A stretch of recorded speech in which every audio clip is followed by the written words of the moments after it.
दरभंगा में 13 साल की बेटी से दुष्कर्म, पिता गिरफ्तार, बाप बेटी के पवित्र रिश्ते को कलंकित करने का मामला। मनीगाछी थाना क्षेत्र में बाप बेटी के रिश्ते को शर्मसार करने वाली घटना सामने आई है। एक कलयुगी पिता ने अपनी 13 साल की नाबालिग बेटी के साथ दुष्कर्म किया।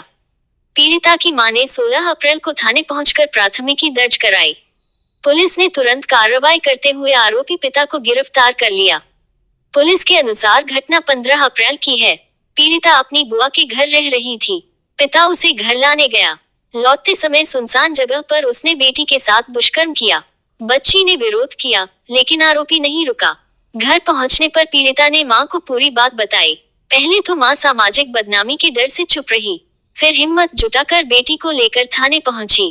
थानाध्यक्ष मृत्युंजय कुमार ने बताया कि आरोपी को मेडिकल जांच के बाद न्यायिक हिरासत में भेज दिया गया है। पीड़िता को मेडिकल जांच के लिए जिला मुख्यालय भेजा गया है। मामले में पॉक्सो एक्ट के तहत केस दर्ज किया गया है। पुलिस सूत्रों के मुताबिक आरोपी आदतन अपराधी है। वह दिल्ली में मजदूरी करता था।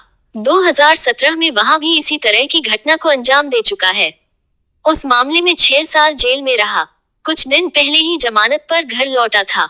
दिल्ली में उसके खिलाफ पॉक्सो की धाराओं में कांड दर्ज है। मनीगाछी थाना क्षेत्र के एक गांव में पिता ने अपनी नाबालिग बेटी के साथ दुष्कर्म किया। एसडीपीओ आशुतोष कुमार ने घटना की पुष्टि की। उन्होंने बताया कि बच्ची को मेडिकल जांच के लिए डीएमसीएच भेजा गया है।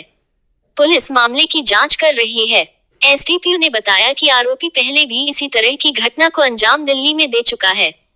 वर्ष 2017 में उसके खिलाफ पॉक्सो एक्ट के तहत कांड दर्ज हुआ था। वह 6 साल तक जेल में बंद रहा। पुलिस ने इस बार भी पॉक्सो एक्ट समेत कई धाराओं में मामला दर्ज किया है। अधिकारियों का कहना है कि ऐसे अपराधियों को कड़ी से कड़ी सजा दिलाने की कोशिश की जा रही है। एसडीपीओ ने इसे बेहद दुर्भाग्यपूर्ण घटना बताया। तत्काल जो है वो पुलिस को सूचित करें और घटना स्थल से छेड़छाड़ नहीं करें।